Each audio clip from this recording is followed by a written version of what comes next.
Welcome, Bridge Builders, to another episode of Latter-day Bridge Builders. I have here in studio with me Jules Miller. She's a good friend of mine, actually a former seminary teacher. That's true. Of mine from It's true. my high school days. It's rather scandalous.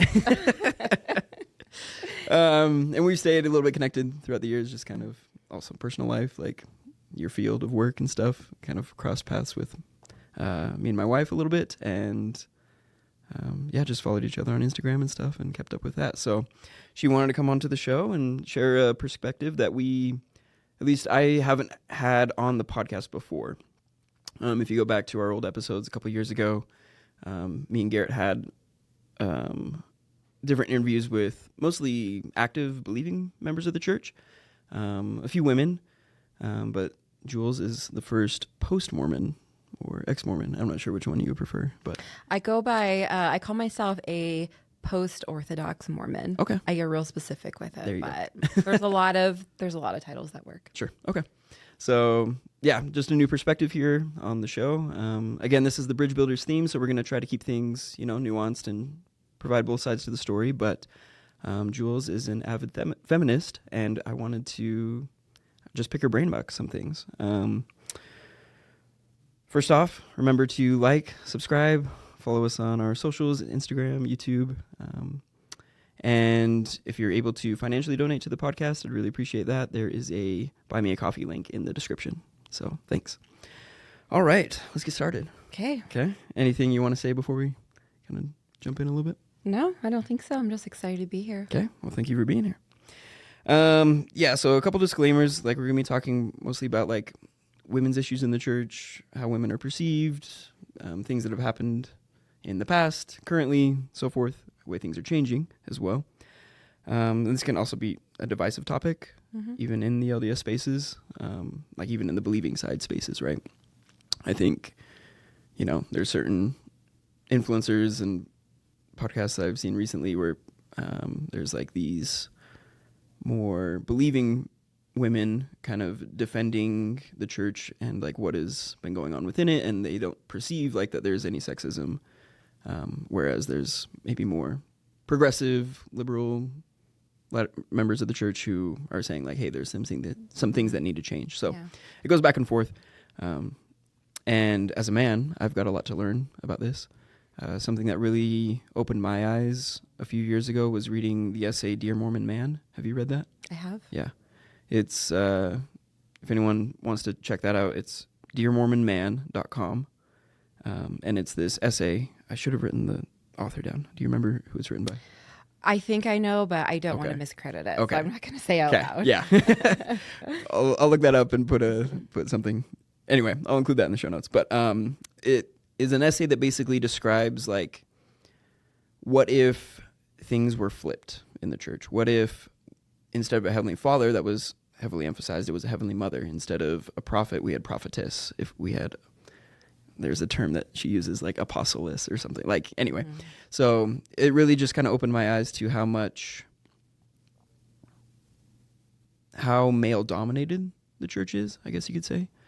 I don't know. Do you have any thoughts about it? Like, yeah, it's interesting. I remember reading that, and really it feels absurd. I think I read it when I was probably somewhere in the middle of my faith progression, which lasted like 8 or 9 years. These things sometimes take a while. And it feels kind of crazy. It's like, it feels absurd, right? And the reason it feels absurd is because it is just so far from like what is experienced in the church as far as gender roles, because everything that is sort of described in there, like the positions held by women and like the girls passing the sacrament and all of these things, it's like exactly true flipped the other way around. But it's hard for us even to imagine. It's hard for us even to like wrap our minds around the idea of like a church setting where women have the power that men have in the church. And not just in the LDS church, right? Like, I think historically, I can't think of any female really dominated religions. I mean, there are some Netflix cult documentaries. Okay, yeah. But not a lot of major ones come to mind. No. So, but yeah, like something I think probably the thing in that essay that hit me the most was that like Heavenly Father is mentioned, but like not emphasized. And, you know, like it's like takes the position of like a young man growing up and going on a mission and so forth, and kind of this yearning that he has to connect with his Heavenly Father, because that's the same, you know, gender that he is, and kind of being told like, hey, like you can't do that, like we don't pray to him, like yeah, he's there, but out of respect she doesn't talk about him, you know, kind of stuff, the tropes that we kind of say about Heavenly Mother, at least in the LDS Church. So anyway, yeah, opened my eyes a ton. If you haven't read it, go read it. Okay, we wanted to start with, I mean, this isn't like I think this is both a male and female thing with purity culture, but maybe a little bit more emphasized on the female side. And kind of one thing that we thought about before was there's sometimes, at least I had this, the lesson that I got in seminary in 9th grade was chewed gum. And I don't know, do you kind of want to explain like the concept of that, or the licked cupcake, or the licked Oreo kind of thing? Yeah. So there's so many different iterations of this really terrible lesson, which is where the teacher has something that looks tasty. So cupcake, good example. Who doesn't love a cupcake? Let's say it's homemade. Let's say your grandma made it. And you hold it up and it's chocolate. It's got chocolate frosting. It's got like rainbow sprinkles on it, like the little round ones. And you say, who wants this cupcake? And, you know, a lot of people are going to say, yeah, that looks good. I want that cupcake. And then the teacher, or like the teacher either does it themselves, or they get someone else to come and like lick the cupcake, or like take a big gross slobbery bite out of the cupcake. And then they say, who wants it now? And, you know, typically people are like, ugh, I don't want it now. Yeah. And the big message is that we are essentially at our core baked goods, and that in order to retain our value, we have to stay untouched. And so if you have sex before you are supposed to, your value goes away. You go from something that people really want to something that people don't want at all. Right. Yeah. You also had here the $20 bill analogy. Is there? Yeah. Do you know about? I don't think I've heard of that one. So I actually used to teach the $20 bill analogy. Oh, you did? Okay. I probably taught. Well, I know I taught a lot of really damaging purity, chastity lessons, but I do think I did this one better. Okay. So the $20 bill analogy is where you take a nice crisp $20 bill and you say, who wants this $20 bill? Of course, everyone wants it. And then you throw it on the ground, you crumple it up, you like maybe like get it dirty somehow, and you hold it up and you say, who wants this $20 bill now? And everyone is like, we still want that $20 bill. Okay. Yeah. And so it is like that, but it is different, because the lesson there is that no matter what you go through, or no matter what you do, no matter what's happened to you, if you're roughed up, if you're rough around the edges, that like your inherent value is still the same. Yeah. That people like might like take a look at you and be like, oh, it looks like they've been through some things, but like they're still going to want you. Yeah. And I remember one time listening to a random radio show in like the middle of the night, and it was this pastor who was like it was a woman, weird, right? Talking, like speaking in a place of authority, which is kind of foreign to us, but she like specialized in like young people and dating and relationships. And they were like talking about like purity. And I remember her saying, your virginity is not the prize. You are the prize. And that just like really hit me, because that was not the message that I got. And that was not the message that I feel like, in spite of my $20 bill lesson, that was not like the message that I was giving to other people. Okay. Yeah, I think that in our church, the message is that, especially when it comes to romantic relationships and to marriage, the most valuable thing that you have is your purity. And to be more specific, like that purity is virginity. I mean, we even have like, I forget the conference talk or whatever talk it is. Like I can hear it in my mind. I feel like maybe it's Elder Holland saying like the most valuable thing you can give to your spouse is like yourself, like pure and clean on your wedding night. Yeah. So there's just a lot of that strong messaging that your purity, your innocence, your lack of sexual experience is the thing that makes you valuable. Right. Yeah. Yeah, I mentioned for me, it was like this piece of gum kind of thing. And I literally got a piece of gum with like this little card, and it was like, Todd, like, you want to give this to your like spouse, like physically give this old piece of gum. It'll be like 20 years old, you know, by the time you get married or whatever, but like give that to your spouse on your wedding night or whatever. And so which like I have literally swapped gum with boys that I have been kissing. Like I should have known like way back then. Yeah. No one really cares. Yeah, right. Like I would like, I remember some activity where we had to build like a tower with chewed gum and like sticks as like a youth activity or whatever, and everyone was like just barely putting like the toothpicks in. I'm like, no, dude, like get it up there, you know? And like it's not that big of a deal. Yeah, I'd pop a even sucker if you are from like somebody's chewed mouth. gum or like cupcake, like they still like it's not that big of a deal. Right, exactly. Yeah, so I think. Can I ask you a question? Yes. Do you feel like the messaging that you got as a male was different than the messaging that that women got? Or were you taught that like sexuality and like sexual purity or like the pursuit of sexual purity, that those were like different experiences for men and women on a general level? I think in general it was the same but different, which I kind of see with like a lot of Thanks. you know, like things in the church, like we have like our roles are same but different, like is kind of the way it's taught, I guess. So for at least for the men, it was like a high focus on pornography and avoiding that, masturbation along with that, and kind of like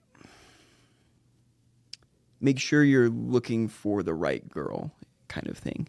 And how do you know who the right girl is? It's the one who dresses modestly. It's the one who has her young women's medallion. It's the one who fill in the blank of that her phone number is not written on the wall of the bathroom. Right. And stuff like that, you know? So, and kind of and I did this like a lot too, where like, I think I even made like this, I look back at this cringy Facebook post or something like, thank you to the women in my life that dress modestly, you know, kind of thing. And, I guess just out of naivete back in the day, at the very least, I guess, is just kind of like, this is their problem. Like, it's my problem, but I'm putting it onto them. You know, like, why women need to be the ones kind of like controlling my thoughts, in a sense, right?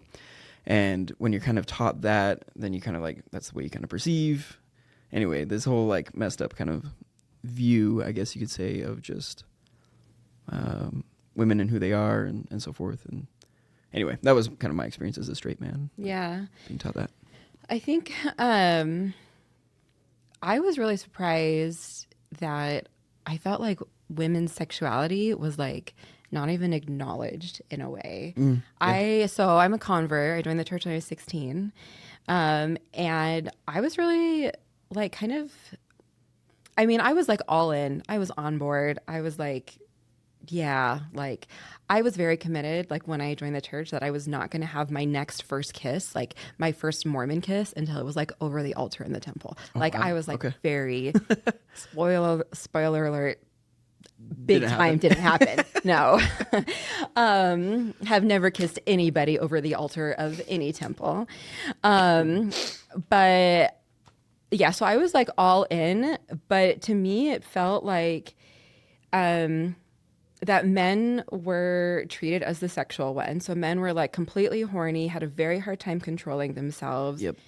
Were like looking at porn and masturbating at stoplights, like constantly. And that women were by nature pure and virtuous. And it was the woman's job to be kind of like a stronghold in a lot of different ways of virtue for men. So that could mean like being the one in a relationship to like really enforce the boundaries as far as like sexuality. Certainly dressing modestly to like help men keep their head on straight. Yeah. But I also think that, so like this lack of acknowledgement that like women even are sexual. It's like men are the sexual ones and women are like the ones in charge of it. Right. And what that means is that then like when women most inevitably like find themselves like that they are actually interested in having like some kind of sexual experience, whether that is with like with someone or by themselves, that it's like you're not just bad, but it's like this is a boy problem. Right. Like that's like really shameful because at least for boys it's expected. But the fact that like you're a girl and like you wanted to look at porn, like that is like no, like really no one is going to want you at all, right? I feel like it adds this like extra level of shame. And then the other thing is I feel like once people do get married, because like the female sexuality has been like delegitimized, it just makes for like a really bad time for that woman, right? And it like that dynamic of policing, like you said that it was like you felt like you were kind of like putting it on like young women to like be modest to like help you out. It seems like that thread is like really carried through often into like adult relationships and marriages where I've seen this so many times. Sure. It's like guy watches porn and then it's like the woman's job to like figure it out. Yeah. Right. And she's caught up with like, what am I not doing right? Like, am I not sexy enough? Are we not having enough sex? Am I not righteous enough? Am I not praying enough? Like, do I need to monitor him differently? Do I need to get him to like put this app on his phone? Like, just like trying to like figure out like what is wrong with your husband and like trying to fix him. And I really avoid this word because I think it's overused, but I think that creates a really, really toxic dynamic between two people who are supposed to be, mostly equal. And I think also the fact that men have the priesthood and are supposed to be presiding and be a spiritual leader in the home, to have to feel like you have to morally police your spiritual leader and also still stay kind of like subordinate to him. It's a weird dynamic. I don't think I'm supposed to say bad words, so I'm not going to say. Yeah, we try to avoid that. It's really, I think, truly toxic. Okay. Yeah. No, I agree. To kind of like devil's advocate this a little bit. Yeah. There's, the law of chastity is high up there as far as like the ranking of the worst sins you can commit. Right. There's that scripture in Alma that says like this is second to murder. Yeah, just below murder and denying the Holy Ghost kind of thing. Like, so there's like that kind of gravity of the situation, right? So I can see maybe like where this developed in the doctrine based off of like scriptures like that. And also just kind of the, children who have like two parents, they grow up, they do better in general, and that there's like sexual purity is something that we maybe should strive for, at least like control it a little bit kind of thing. Like I can kind of see the prevention of STIs, unwanted pregnancies. Like of course there's other ways you can do that now today with medications and condom use and so forth, but like there is this idea, right, like that it's not a bad thing to want to be sexually pure. I don't know. Do you have any kind of thoughts about that? Like, I mean, I work in reproductive health, right? And so I see all of the consequences of people being indiscriminate about who and how and where they're having sexual relations, right? Like, I have horror stories about the kinds of situations that people end up in, like really tragic things.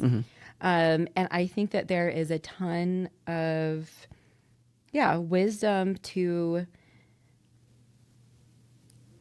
being careful and being intentional and being well prepared in the way that you approach those kinds of relationships and those kinds of interactions. Unfortunately, Yeah. which I think that everybody would agree with in theory, that, right? Like you should be like intentional and prepared in that regard. I think though that purity culture does not teach being intentional and does not teach being prepared. I don't think it teaches consent either. Oh, absolutely. I never learned about consent. No, me neither. I think it teaches abstinence,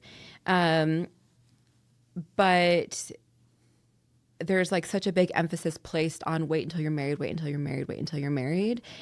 But then even when people wait until they're married, they are still so unprepared for like the emotional dynamics, for the physical dynamics. Like so many people don't even actually understand like the ovulatory cycle. Right. And like, you know, like just kind of basic things about contraception. And so we like really hype up, like if you wait, it'll be great and everything will be good. Yeah. But I don't actually see people being like prepped. Cause I think that like, I don't see anything wrong with waiting at all. Not in and of itself, but it's not like waiting is the only thing you need to do.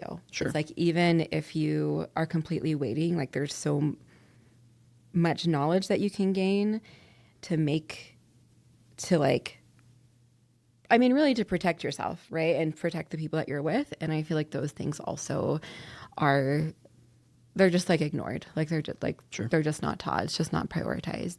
And I also think that like,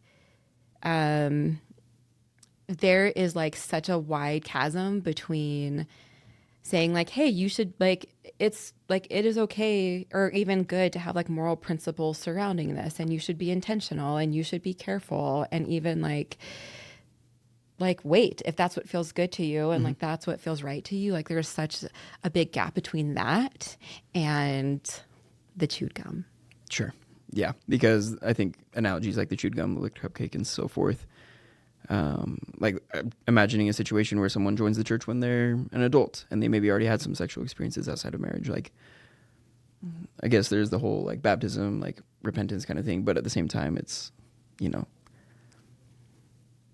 you're like knocked down. You're like knocked down. Yeah, exactly. Yeah. And so forth. And so, or even if you know, these are very strong desires of most humans, sexual feelings and so forth. Like, so if you do mess up, quote unquote, and you want to get back on track with what the church teaches or whatever, there's the kind of this inherent like, oh, well, you messed up a little bit too much. Like, perhaps you can be forgiven and repent and so forth, but there is something about chewed gum that can't be unchewed. Yeah. About a cupcake that can't be uneaten or unlicked, you know? Yeah. And I always felt like there was a little bit of like ambiguity that was uncomfortable for me around like, wait, like, can the atonement fix everything or can it not? Right. Sure. Because certainly like we're told like, yeah, you can like be totally forgiven, be totally clean.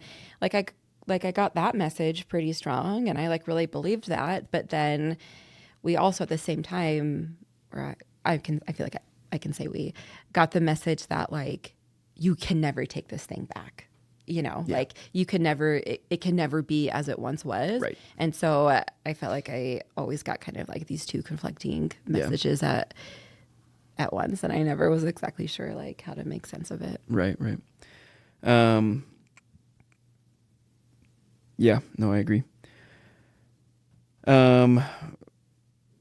Something else, a little bit heavier topic kind of within this is like sexual assault, you know, where I guess, well, there's a quote that The Miracle Forgiveness was a book that was a classic on my mission. Mm-hmm. It was in every like apartment, but maybe not officially, you know what I mean? It wasn't part of like the official canon or whatever, but it was this book that, you know, got read and whatever. And it's the 80s. Is that when it was written, do you think? I don't know. I'm not sure. Okay. Anyway, Spencer Kimball wrote it back in the day. And I wrote this quote down from that book because this is something that like at least I kind of for some reason stuck in my head. But it's better, he says on page 196, it is better to die in defending one's virtue than to live having lost it without a struggle, kind of thing. And So what does that mean, like in plain terms? basically, if you are sexually assaulted and you don't do everything in your power to like get out of that situation, to fight back, whatever, like it would be better for you to do everything and die, be killed by the perpetrator, whatever, than to live and have the, I guess, guilt or shame that you didn't fight back, right? Mm-hmm. And that's a very problematic, to say the least, kind of way to put some things. And you know, I mean, yeah, because like what is it? Like 1 in 4, 1 in 5 women in the U.S. have been sexually assaulted, something around there. Like that's. I think a big number. the statistic is 1 out of 4 have been raped specifically. Okay. Yeah, and then like the sexual assault is higher than that. Yeah. Yeah. Anyway, yeah. Yeah, because it's explicitly saying that it's better for you to be dead than raped, right? Which is like your virtue is literally worth more than your life, Right. which is so wild that like anyone would consider a choice that you didn't even make to like affect like your virtue or your like moral character. Yeah. When I was in the MTC, we had, which was like 15 years ago, Sure. Where'd you go on your mission? Independence. Okay. Yeah. Missouri. Zion. Yeah. Exactly. Garden of Eden. Right? I knew everyone was like, oh, there's something special about this girl, and now you know what it is. There you go. So we had like a special like girls meeting, like sisters meeting. I don't know if they still do it, but basically they tell you like what to do if you like get like a UTI or like a yeast infection, like stuff that you just like can't say in front of boys, I guess. And then they talk about like a few other like female anatomy specific things. Like but it's recycled and stuff, or yeah, I guess.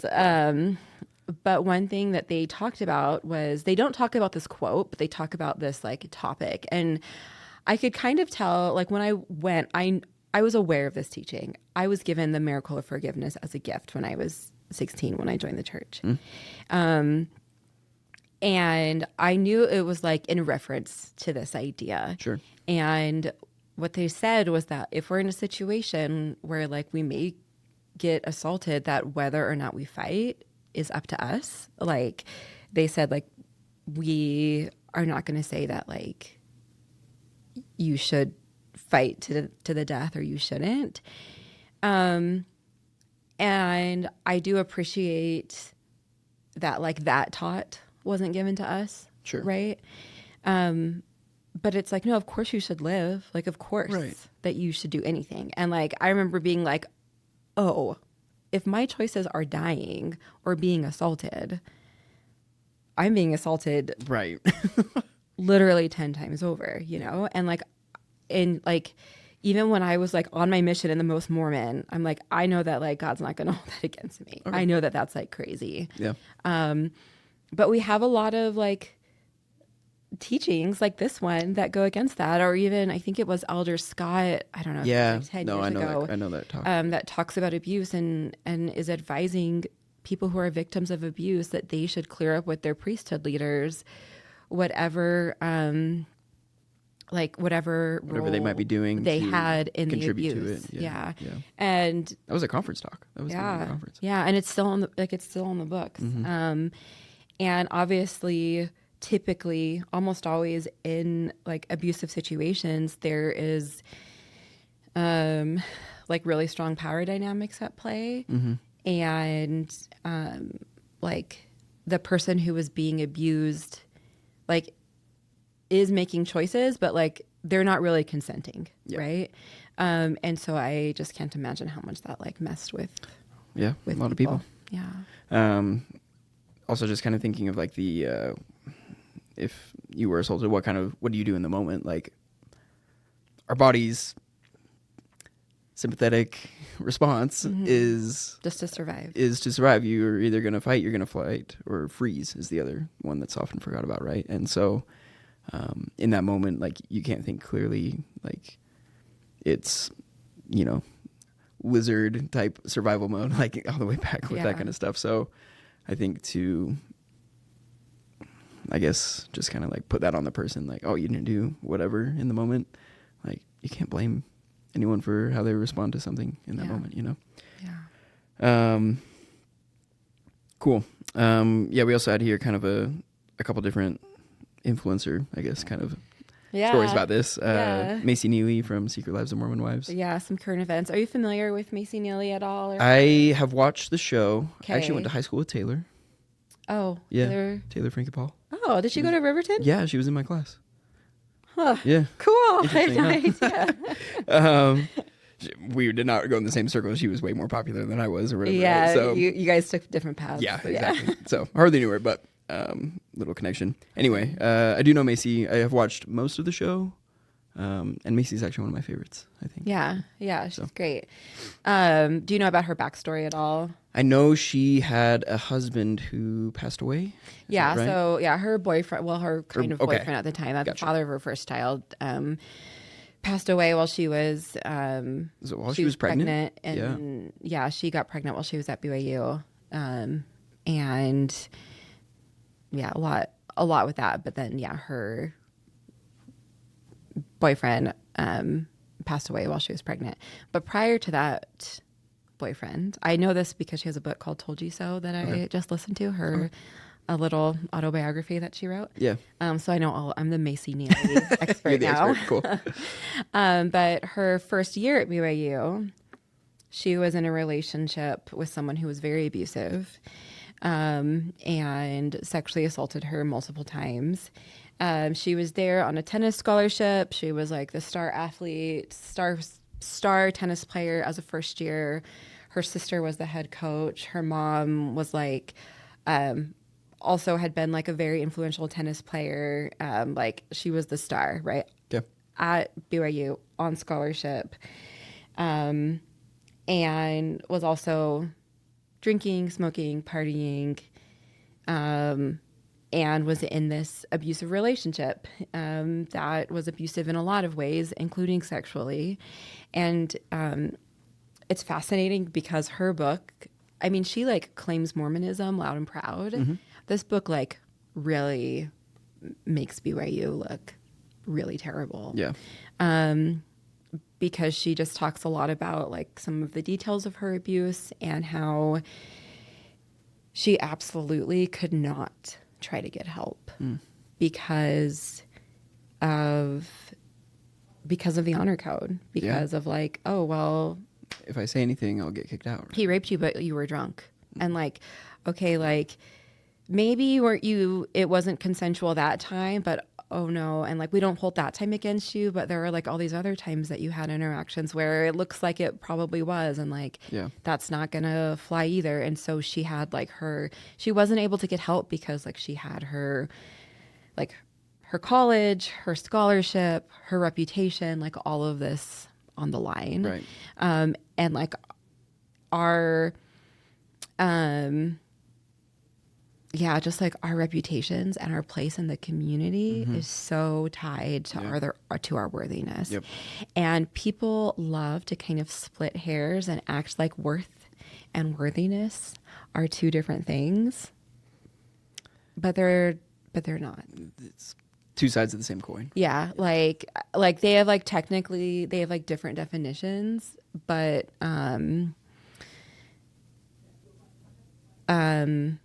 but it's not like anyone can be like, oh, I was told that I committed this sin next to murder, and now I'm essentially ostracized from my community for a year because I can't go to the temple and I can't participate in these ways. Yep. And people have now been influenced about like what to think of me because they're seeing me act differently. And even if those people are being really generous in their assumptions, like they're still noticing something about me that's like really personal.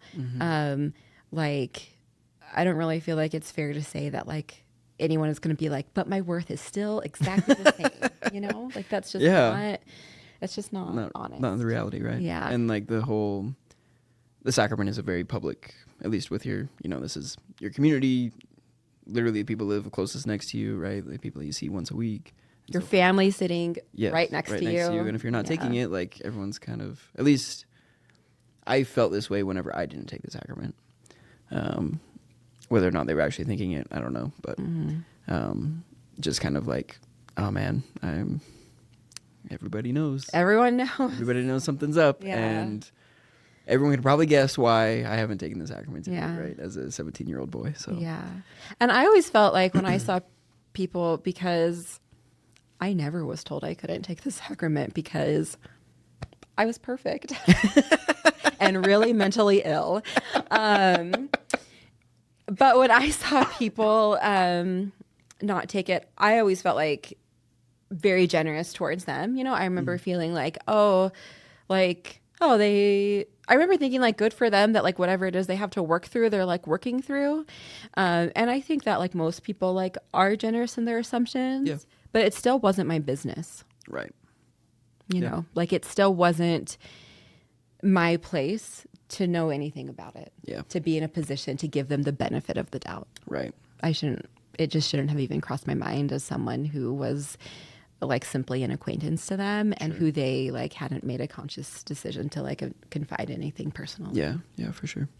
Yeah. It's something within Mormonism. Our worth and worthiness are very much publicly on display, right? People can usually tell if you're wearing like the garments. People can tell if you're taking the sacrament or not. So forth. There's a lot of different aspects where there's purity culture is big in our community, as well as like a shame culture kind of along with that when someone isn't following the standards of the church, right? Yeah, and I think it can be really, really, it can just be so painful. I think there's a lot of really beautiful things about Mormon doctrine, really beautiful. And one of them is the belief that we'll be with our family forever, and even the belief that most people like go to heaven, this kind of like universalism. I think that that's like, really awesome. And we also really believe that like God's going to give people like so many chances to get to like the best heaven, I think that like is reviving and beautiful and hopeful.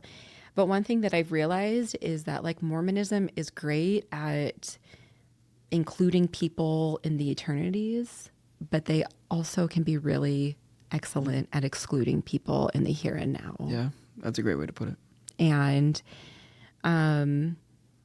we're taught that we're such a community focused church, which again, like I'm an enormous extrovert. Like I think that's great. Like we're all about everybody pitching in, about everybody having a calling, about everybody saying their prayers, unless you're a woman in general conference.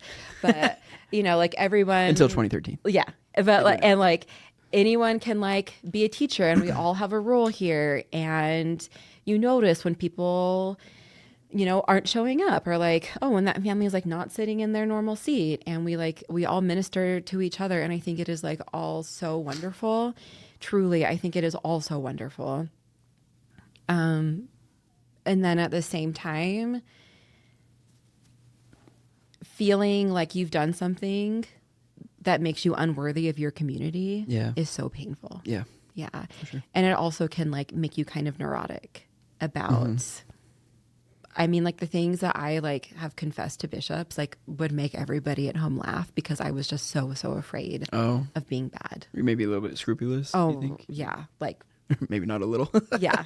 Like maybe a lot. Yeah. And it can just feel like the idea of like losing your temple recommend is big. Like, is like a devastating feeling. Yeah. Yeah. Yeah. Yeah. Yeah. Something we didn't even touch on. We haven't even gotten to our second topic. But Yeah. I'm liking what we're talking Different about. episode. Here, so. Yeah, no, you're good. There are multitudes here. Right. Just Bishop's interviews as well, just kind of looking back, like the concept of a teenager, especially like a female teenager, talking with an adult man behind a closed door about like their sexual purity. It's wrong. Not a great it's wrong. thing. Yes. Yeah, it's really inappropriate. Right. It's really inappropriate. And I'm going to I'm going to say something that's probably going to give some people some big feelings. Okay. Prepare yourselves. Get ready. Sit down. Put your big feeling hats on. Yeah. I think that in a way, sexual abuse is a feature and not a bug in Mormonism. And like I say that really carefully because obviously there's an enormous spectrum to what like sexually abusive practices look like and how they affect people and how they harm people mentally, emotionally, physically, whatever. But the idea that you are accountable to a random dentist in your neighborhood for all of your sexual experiences from the time you are, I don't know, 11 years old. Yeah. Like that's really harmful. John DeLynn, I heard him, he used to be a mental health counselor at Utah State, I'm pretty sure. That's where he got his PhD. Yeah, in psychology. And he shared one time about that there was a young man who was working with who had to check in with his bishop every single day about whether or not he had masturbated. And I remember hearing, and like there are all kinds of like crazy things that happen in this realm, right? But I heard that and I thought like that is so abusive that like this person is like so accountable to some random person for something like so personal. Private, and like sexual development and sexual relationships is already like, it's like sticky and difficult and awkward and uncomfortable for everybody. And then you add on top of that, like a layer of like God is watching and like, you can access God through this person. well, yeah, there's like the God layer of like God knows. So like God better be happy with you. And then on top of that, like this random dude, you know, who has no training to be able to have these conversations, you know? Like I am someone that has a lot of training in like having conversations with people about like their sexual habits and their sexual health. And I find it to like be kind of like a sacred honor to like be asking people like really personal questions, right? Which like, of course, like I'm always like really careful and really respectful, and it all has to do with like their health and like what their needs and their goals are for their care.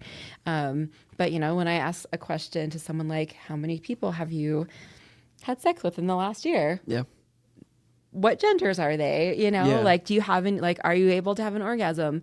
Like, I know that I'm asking people like really personal things that I should only be allowed to ask people because I've gone through a lot of training and we're like in a situation of trust. And if people decline to answer or simply don't want to talk about it, it's completely fine. Yeah. And so the idea that like the random dentist is allowed to ask those questions.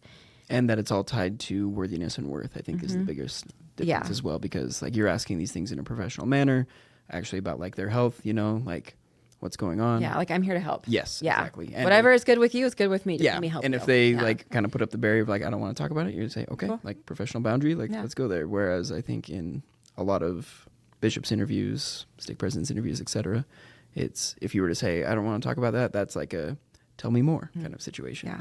Or we'll get to the bottom of this kind of thing, you know.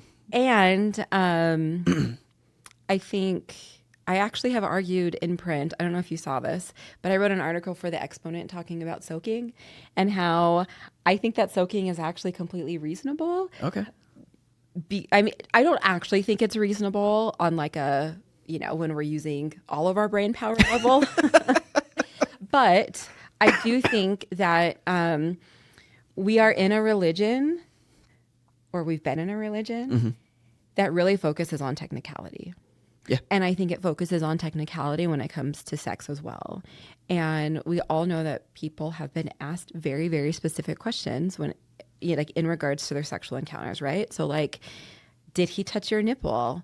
What color underwear were you wearing? What were you wearing? What were you wearing? Right. Yeah, like Did you like it? Did you like it? Yeah. Like, did this specific sexual detail happen? And like, just like very specific questions, including like, was there thrusting? Like, I know that has been asked to people before.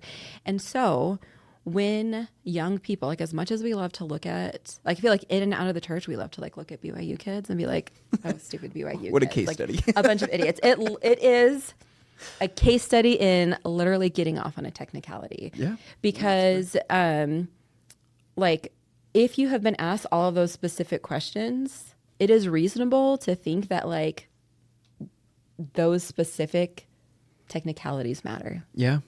And that If God's representative is asking you about it, it must make you better or worse depending you know, on what your answer is. And in this situation, I could see someone being like, you know, being honest and saying, sorry, I'm not choking up because of like feelings or whatever. Big feelings. Yes. Like being honest in the sense that like, no, I did not have sex, you know, and someone's just like, if they don't pry further, like, you know, it's kind of like, okay, yeah, cool. But again, it's the technicalities like, and so forth. So it's going back to the, I forgot about this as well, but, checking in with your bishop. I did that. Yeah. Almost quite a bit when I was, which is. How, can I ask you? Yeah. Like how many months or years would you say that you spent doing that? It depended. I mean, a lot of this was high school, graduation. I'm like going between lots of different YSA wards, like moving up to school and so forth. So every bishop was a little bit different. The roulette kind of feature, right? But it was, I would say until I graduated high school, maybe not every day for like those entire times, but there were like stints of every day, every day, every week. Yeah. So whether that was in person, over text, something like that, to that degree. I learned what masturbation was from a bishop. I didn't know what it was before. Really? Yeah. How old were you, can I ask? 14. Yep. You are one of those people. Yeah. That's one of those things that I like hear about that I always like figured it was like an urban legend a little bit that like people like learn these things. Yeah.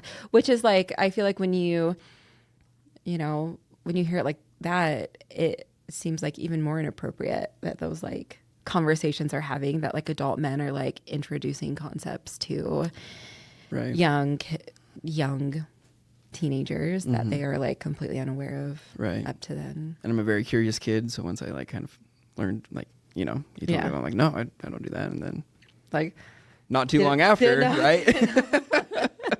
So we're getting very, very personal. Didn't know that was an option. Yeah. So I don't know. It's just, it's just a lot. And there's, I guess, kind of like us talking about this, like we're not just saying like, this is like bad, right? I mean, like we're kind of acknowledging the critiques of it, but I think you would agree with me with this, is like the reason we're bringing this up is so that it can change, right? Because I have seen, even in the course of my lifetime, changes with kind of some of the policies and practices that the church teaches, or just even the culture and the way we kind of accept these things. Changes within myself and so forth. And so I think, you know, if we're trying to build bridges and try to bring people together, like we can't just ignore this kind of stuff and just kind of say like these thought terminating cliches of like, you know, well, it's a major sin and we need to not do that. Yeah. And it's just kind of stuff like that, you know? So, because I don't know, speaking from personal experience, dealt with a lot of suicidal thoughts based around these topics as a teenager. It's so common. Yeah. Like, and when you're like the person that is like dealing with those thoughts, like you feel like you're the only one, you know, but it is like, it's like every single person in the room feels like they're like the only one. Yeah. Or every single person in the room feels like, okay, maybe like some other people deal with this like a little bit here and there, but I'm definitely way worse. The worst one. Yep. Like, yeah. It's a different degree with yourself kind of thing. So Can I ask you another question about that experience a little bit? Like when you imagine, like think back to yourself when you were younger, like going through that, like the times that it was just like the hardest when you were like the most regulated by like a priesthood leader, or like we're having like the most of those, like the most of that like SI, suicidal ideation, for the people that are not in a field of work that you use that Sure. phrase all the time. Like if you could like give your former self like a message, you know, like what do you understand now that you like Yeah. wish you understood back then? For me, the biggest thing, and this actually kind of sparked my faith journey too, was recognizing that I wasn't the problem. It wasn't like Satan trying to get me. It wasn't any of these things. The biggest reason why I kind of kept in these cycles was shame. And once I realized that this behavior drives a sense of shame, why am I feeling this shame? Is it because of the behavior? Is it because of like the culture around me? Is it what exactly? Kind of digging into that a little bit more and recognizing that like, well, if I feel bad about myself, then I might turn to something that might make me feel better, kind of thing, and just kind of this cycle. I think, you know, that was, if I could go back and tell myself like, hey, like it's not you, you know, it's Like you're so like little Mitch, like Yeah. you're so normal and Yeah. actually so fine. yeah. And just like give myself a hug and just say, hey, I love you. And like, you'll be a good person, like no matter what you do, kind of thing. So Yeah. I don't know. Like I went to, have you heard of the Sons of Helaman? Oh yeah. Yeah. So it was like a group setting of teenagers sitting around and talking about these things, where we didn't even mention the words pornography and masturbation because those could have been triggers. We said Mr. M and Mr. P kind of thing. And it was just a very, I don't know, just like I went to this group for years and just never felt like I was reaching my potential sobriety, we called it. Like it was very much like a 12-step kind of like thing. Yeah. And I don't know, just kind of looking at that now and like recognizing what mental health should be and kind of seeing that was a pseudo mental health. Yeah, that wasn't kind of, that. Yeah. And I don't know, I don't blame the people that got me into that situation, you know, like through that counseling and so forth. Like I think they were just trying to do the best with what they knew. Again, it's just this topic that we didn't talk about and we still don't really talk about and nobody knows, and we're all just blind leading the blind. And Oh yeah. so anyway, Yeah. it was, I appreciate you like bringing out that like you don't you know, like blame the people that kind of like helped get you there. Because it's all the system. Yeah. You know, and I have a little phrase that I tell myself all the time, which is that people almost always do the thing that makes sense for the position they occupy in the system they're functioning in. Yeah. And it also is like sometimes hard for me to think about, I don't know, I'm still like really working through like guilt of like, I don't know, like the lessons that I taught and like the messages that like I gave to people, you know. I feel like I can never be like the Mormon church is bad, the Mormon church is evil. Yeah. Because like I am just as much the Mormon church as any other person walking around. Yeah. Yeah. Yeah, that's it. No, I agree with that because it's, yeah, like you said, systems, not people. And we kind of, like that phrase that you said, like for me, it's, we are our experiences. Basically, like I can't blame anyone for what they do or where they end up in a lot of ways because of, there's probably a lot of things that happened in their life that brought them to that moment, right? Personal experiences, feelings attached to that, like especially like spiritual feelings, like really drive that even better. At least that's been my experience, I guess, to say the least. And so, yeah, we're just all trying to figure it out. And you and I are both parents now, so I'm assuming that you're probably thinking about some of these things with your young kids and like how messaging is going to be taught to them, or maybe currently is. Like I know with my kids, Because they're about the same age as our kids, right? How old's your oldest? My oldest is 2.5. Oh, never mind. They're tiny. Okay, my daughter's 4, so a little bit of an age gap. Oh, but yeah, she's about to move out. better start paying rent. No, she's great. But she's just like starting to ask a lot more questions now and super curious about all kinds of things. Like yesterday she asked me, Dad, where does blood come from? I'm like, I love that question. Anyway, so I'm just trying to think of like what have I learned and experienced in my life up to this point? What did I like?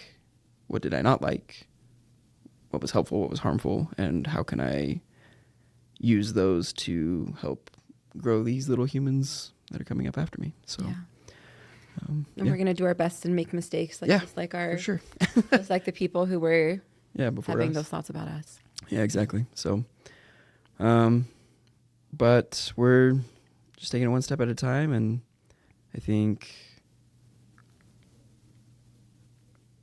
by us having these conversations, people joining in, trying to build something better, we're just helping things move forward, right? Mm-hmm. And so I really appreciate you coming on and talking about these things with me. Yeah, absolutely. Thank you for having me. Yeah. Any kind of final thoughts or things you want to say?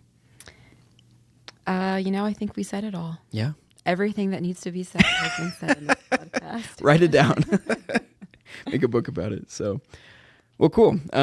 We didn't even touch on several other topics that we looked at, like a woman's place in the home, right? I hope that God is real and eternity is real, just so I can talk about feminist topics for the rest of time. Yeah? Because There I you could go. never, I have endless things to say about them. Cool. So, Cool. Yeah. Well, do you want to plug any social media handles where people can follow you? Angry Feminist Cookies on Instagram. Fancy cookies. Yeah. Come for the cookies, stay for the revolution. Do you sell them? Not a lot, but I am selling them on Thursday. I'm going to my first market. Oh, sweet. Okay. So- Where's that at? It is in like Sugar House area, and the address is in my stories. Okay. Angry Feminist Cookies. Well, this Yeah. episode will come out after Thursday, so unfortunately, Oh, people well won't then be able just to- be sorry that you didn't make it, but still follow me. But yeah, follow her and you can find out where you can find more stuff. You're doing a lot of cool decorations, like and stuff like that. So. Yep, that's what my life has amounted to, is decorating Cool. cookies. Very cool. All right. Well, thanks everyone for tuning in. Join us next week, and thank you, Jules, again for coming onto the show. Thank you so much. Okay. Bye, everybody. See you.